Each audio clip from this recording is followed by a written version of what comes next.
Hello friends, welcome to SSC coaching centre. दोस्तों आज की वीडियो में बात करेंगे रीजनिंग की। रीजनिंग दोस्तों आपको बता दूं, मैंने रीजनिंग का प्रैक्टिस सेट चालू कर दिया है। आज आपका पहला प्रैक्टिस सेट है। एनटीपीसी के एग्जाम हो रहे हैं तो रीजनिंग के प्रैक्टिस सेट मैंने चालू कर दिए हैं।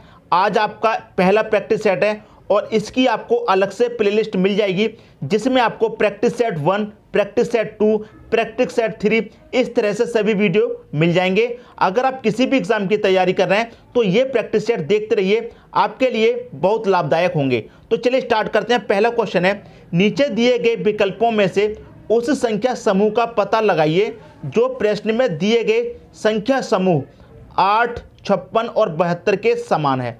मतलब इन चार ऑप्शन में से कोई एक ऑप्शन ऐसा होगा जो इसके समान होगा। ठीक है दोस्तों, तो देखिए ये किसके समान है। आपको दे रखा है 8 और क्या दे रखा है दोस्तों 56 और क्या दे रखा है आपको 72। मतलब इस संख्या समूह के समान इनमें से कोई एक ऑप्शन होगा। अब हम देखते हैं, पहले इसका लॉजिक पकड़ते हैं, इसमें क्या लॉजिक लग रहा है। हम 8 से कहां पर पहुंच रहे हैं दोस्तों, 56 पर पहुंच रहे हैं। तो कैसे पहुंचेंगे, अगर हम 8 का मल्टीप्लाई 7 से करेंगे तो 56 हो जाएगा।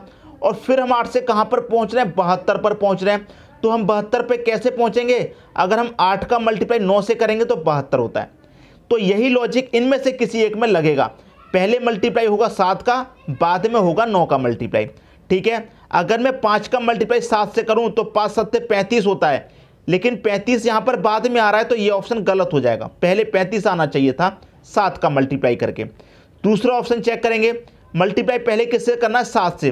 तो 6 का मल्टीप्लाई मैं 7 से करूंगा तो 42 आ जाएगा, बिल्कुल सही है। और फिर कितने से करना है, 9 से। फिर 6 का मल्टीप्लाई मैं 9 से करेंगे तो 6 निम 54 होता है, बिल्कुल सही है। मतलब 6, 42 और 54 ये दे रखा है दोस्तों तीसरे ऑप्शन में, दूसरे ऑप्शन में। 6 से हम 42 पे पहुंच रहे हैं, पहले कितने का मल्टीप्लाई होना चाहिए, 7 का। 6 7 42 बिल्कुल सही दे रखा है। फिर बाद में मल्टीप्लाई कितने का होना चाहिए, 9 का। 6 निम कितना होता है, 54। तो इसका मतलब बी ऑप्शन हमारा बिल्कुल सही है। जो संख्या समूह ये है उसी संख्या समूह के अनुसार ये है आपका। तो बी ऑप्शन हो जाएगा दोस्तों आपके क्वेश्चन का सही आंसर। क्लियर दोस्तों, उम्मीद करता हूं सभी को क्वेश्चन बहुत अच्छे तरीके से समझ में आ गया होगा। ठीक है दोस्तों, अब देखते हैं अगला क्वेश्चन। अगला क्वेश्चन है, यदि अर्थ शब्द को QPMZS के रूप में कोडित किया जाता है तो उसी कोड में हर्ट को कैसे लिखा जाएगा। देखिए क्वेश्चन बहुत अच्छा है। जनरली स्टूडेंट क्या करता है, इसमें यह देखता है कि अर्थ को इतना लिखा गया है तो ई को क्या लिखा गया है, Q। फिर चेक करता है ई आपका 5वें नंबर पर आता है और Q आपका कितने नंबर पर आता है, फिर वो उनका गैप चेक करते हैं, उस तरह से क्वेश्चन को सॉल्व करते हैं। लेकिन ये तरीका बाद में लगाइए, सबसे पहले आप इनको लिखिए। क्या दे रखा आपको, ई, अर्थ दे रखा है EARTH, ये दोस्तों आपको दे रखा है। और इसको किस रूप में लिखा गया, इस रूप में। इसका मतलब क्या है, ई को क्या लिखा गया दोस्तों, Q लिखा गया है। ठीक है, ए को क्या लिखा गया है, P लिखा गया है। ठीक है, आर को दोस्तों क्या लिखा गया, आर को M लिखा गया है। इतनी बात क्लियर है। टी को क्या लिखा गया है, Z लिखा गया है। और फिर H को क्या लिखा गया है, S लिखा गया है। इतनी बात क्लियर है। किसका पूछ रहा दोस्तों, हर्ट का। मतलब HEART इसका पूछ रहा है। अगर मैं इस अर्थ और हर्ट को चेक करूं तो सभी में वही अल्फाबेट नंबर हैं, अर्थ में जो है वही आपके हर्ट में है। चेक कर लीजिए, सभी अल्फाबेट नंबर वही हैं, तो आपको कुछ अलग नहीं करना। यहां पर देखिए H को क्या लिखा गया है, S, तो यहां भी आप H को S लिख दीजिए। यहां देखिए E को क्या लिखा गया है, Q, तो यहां भी E को आप Q लिख दीजिए। A को देखिए, A को क्या लिखा गया है, P, तो यहां भी A को आप P लिख दो। R का देखेंगे, R को क्या लिखा गया M, तो यहां भी M लिख देंगे। T को देखिए, T को क्या लिखा गया Z, तो यहां भी T को Z लिख दीजिए। तो ये हो गया आपके क्वेश्चन का सही आंसर, SQPMZ। MZ किस ऑप्शन में है, दो ही ऑप्शन में दोस्तों MZ आ रहा है, यहां भी Z आ रहा है, यहां भी Z आ रहा है। तो आपका लास्ट में क्या है, MZ। तो यहां पर PZ है, यहां पर MZ है, तो यही हो जाएगा आपके क्वेश्चन का सही आंसर, SQPMZ। तो इस तरीके से पहले आप क्वेश्चन को लगा लीजिए, चेक कर लीजिए आपको किस रूप में क्वेश्चन दे रखा है।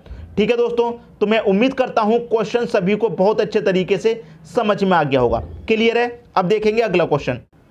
अगला क्वेश्चन है आपका, नीचे दिए गए प्रश्न का सही बेनारेख बताइए। तो देखिए नीचे एक प्रश्न दिया गया है, पुरुष पिता एडवोकेट, इस क्वेश्चन की अगर मैं बात करूं तो एक ऐसा क्वेश्चन है दोस्तों, वेन आरेख का क्वेश्चन है। अब देखिए वेन आरेख आपको कैसे बनाना है, पुरुष, पिता और एडवोकेट से आपको वेन आरेख बनाना है। ठीक है, आपको देखिए पुरुष दे रखा है, पिता, तो सभी पुरुष पिता होते हैं, इतनी बात आपको कन्फर्म है।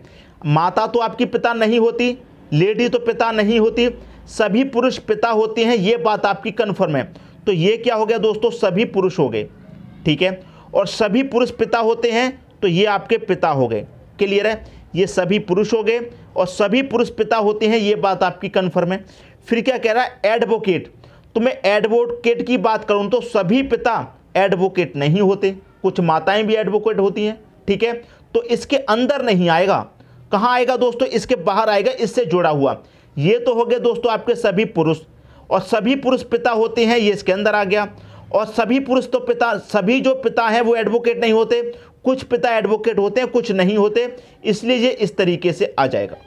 क्लियर है, समझ में आ गई बात। इसके अंदर ये क्यों आया है, पुरुष एडवोकेट होते हैं इसलिए पुरुष के अंदर एडवोकेट आया है, और देखिए कुछ पिता एडवोकेट होते हैं इसलिए ये एडवोकेट पिता के अंदर आया है। तो ये आपका वेन आरेख बिल्कुल सही हो जाएगा, पहला ऑप्शन। क्लियर दोस्तों, तो वेन आरेख की अगर मैं बात करूं, कुछ लोग वेन आरेख को बहुत कठिन समझते हैं, बहुत परेशान समझते हैं कि वेन आरेख समझ में नहीं आएगा। ऐसी कोई बात नहीं है, वेन आरेख बहुत आसान चैप्टर है दोस्तों, बहुत आसान। अगर आप इसे ठीक से समझने की कोशिश करेंगे तो अगर एक बार अच्छे से पढ़ लिया तो वेन आरेख आप कभी नहीं भूलेंगे। इसका जो ग्राफ बनाना आना चाहिए बस आपको, और तरीका हम आपको बता देंगे ग्राफ कैसे बनता है, तो वेन आरेख आपके लिए बहुत आसान हो जाएगा। तो उम्मीद करता हूं इस क्वेश्चन में तो किसी को कोई डाउट नहीं होना चाहिए। अब देखते हैं अगला क्वेश्चन। अगला क्वेश्चन है, ए का भाई बी है जिसकी इकलौती बहन सी जो है वह डी की माता है, ई जो है वह डी की नानी है, बी का ई से क्या संबंध है। क्वेश्चन दोस्तों बहुत अच्छा क्वेश्चन है। देखिए आपका ये जो क्वेश्चन है ये ब्लड रिलेशन से है। तो देखिए यहाँ पर क्या कह रहा है क्वेश्चन में, यहाँ पर कह रहा है ए का दोस्तों भाई है बी। क्लियर है इतनी बात, हम यहाँ पर लिख लेते हैं ए का भाई, इतनी बात क्लियर है। ए का भाई बी है जिसकी इकलौती बहन सी है, इसकी क्या है, बी की इकलौती बहन है, कौन, सी, कौन है, बहन है। ठीक है, बी की इकलौती बहन सी है, इतनी बात क्लियर है। सी जो है वह डी की माता है, ये जो सी है ये कौन है दोस्तों, ये डी की माता है, तो डी की माँ बना लीजिए। क्लियर है, डी की माता हो गई। क्लियर है, डी की माता है। ई जो है वह डी की नानी है, ई है दोस्तों डी की नानी, तो नानी कौन होती है, माँ की माँ, तो डी की माँ ये है तो इसकी माँ कौन हो जाएगी, तभी तो नानी होगी। ठीक है, आपकी जो ई है वो कौन है, डी की नानी, तो डी नानी कौन होती है दोस्तों, माँ की माँ, तो डी की माँ ही तो नानी होगी, तो सी की जो माँ हो जाएगी वो कौन हो जाएगी, ई हो जाएगी। क्लियर है, और आपके ई कौन है, डी की नानी, डी की कौन है दोस्तों, ई, ये है नानी। क्लियर दोस्तों, माँ की माँ को नानी कहते हैं, इतनी बात आपको कन्फर्म है। तो डी की माँ हो गई सी और सी की माँ कौन हो गई, ई, ये बात भी आपकी कन्फर्म है। ठीक है, और बी कौन है, सी का भाई है, इसकी बहन है ये, और ए का भी भाई बी है। तो क्या कह रहा है क्वेश्चन में कह रहा है बी का ई से क्या संबंध है, मतलब ई और बी का संबंध पूछ रहा है। अब सी कौन है, ई की बेटी है, और ये इसका भाई है, तो ये भी तो इसका बेटा हुआ। जब सी ई की बेटी है तो ये भी इसका बेटा हुआ, क्योंकि ये दोनों भाई बहन हैं। तो ई का बी से क्या संबंध है दोस्तों, बेटा होगा। बेटा होगा कि नहीं होगा, ई का बी कौन होगा, बेटा, मतलब पुत्र। तो सी ऑप्शन हो जाएगा आपके क्वेश्चन का यहाँ पर सही आंसर। क्लियर है, अगर ए की बात करता, ई का ए से पूछता, तो ए कौन हो जाता, ये भी इसका पुत्र हो जाता दोस्तों, हो जाता कि नहीं हो जाता। क्लियर है, क्योंकि ये दोनों तो भाई भाई हैं और ये इनकी इकलौती बहन है। ठीक है दोस्तों, तो उम्मीद करता हूं क्वेश्चन आप सभी को अच्छे तरीके से समझ में आ गया होगा।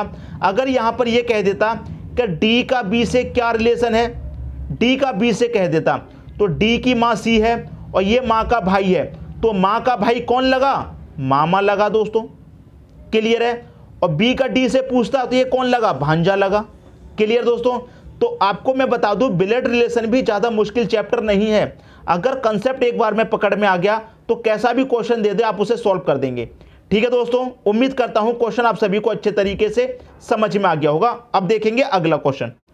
अगला क्वेश्चन है, दिए गए विकल्पों में से लुप्त अंक ज्ञात कीजिए।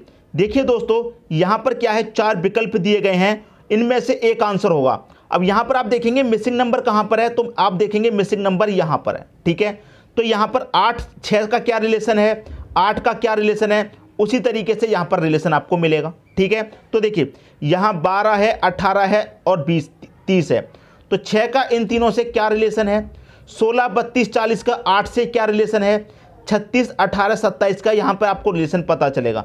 अगर मैं यहां पर 6 की बात करूं तो आप देखेंगे कि 6 से 12 भी कटेगा, 18 भी कटेगा और 30 भी कटता है। तो 6 दूनी 12 कट गया, 6 त्रिक 18 और 6 पच्चे 30, तो 6 से ये तीनों संख्या कट गई। 8 से कटा करके देखते हैं, 8 दूनी 16 कट गया, 8 चौके 32 कट गया, 8 पच्चे 40 ये भी कट गया। तो यहाँ पर भी कोई एक ऐसी संख्या आएगी जिससे ये तीनों संख्या कट जाएगी। अगर मैं 12 लूँगा तो 12 से 18 नहीं कटेगा, गलत हो गया। 18 लूँगा तो 18 से 27 नहीं कटेगा, ये भी गलत। 6 लूँगा तो 6 से आपका 27 नहीं कटेगा, ये गलत। 9 लूँगा तो 9 चौक 36 कटेगा, 9 दूने का 18 कटेगा, 9 त्रिक का 27 कटेगा। तो डी ऑप्शन हो जाएगा आपके क्वेश्चन का सही आंसर। तो क्वेश्चन मार्क की जगह क्या आ जाएगा, 9 आ जाएगा। तो उम्मीद करता हूं क्वेश्चन आप सभी को बहुत ही अच्छे तरीके से दोस्तों समझ में आ गया होगा। तो मैं आपको एक बार फिर से बता देता हूं कि मैंने रीजनिंग के प्रैक्टिस सेट चालू कर दिए हैं। आज आपका पहला प्रैक्टिस सेट है और रोज आपको डेली प्रैक्टिस सेट प्रोवाइड कराऊंगा और इसकी अलग से भी प्लेलिस्ट बना दी गई है जिसमें आपको एक एक करके सभी प्लेलिस्ट मिल जाएंगे। तो वहां से इनकी तैयारी जरूर करिएगा। अलजेब्रा का वीडियो देखना है, ट्रिग्नोमेट्री का देखना है, आपको चाहे कोई सा भी वीडियो देखना है तो उसकी प्लेलिस्ट बनी हुई है, वहां से आप सभी की तैयारी कर सकते हैं। ठीक है दोस्तों, अगर आपने चैनल को सब्सक्राइब नहीं किया है तो कर लीजिए और बेल आइकन का बटन जरूर दबा देना दोस्तों। धन्यवाद।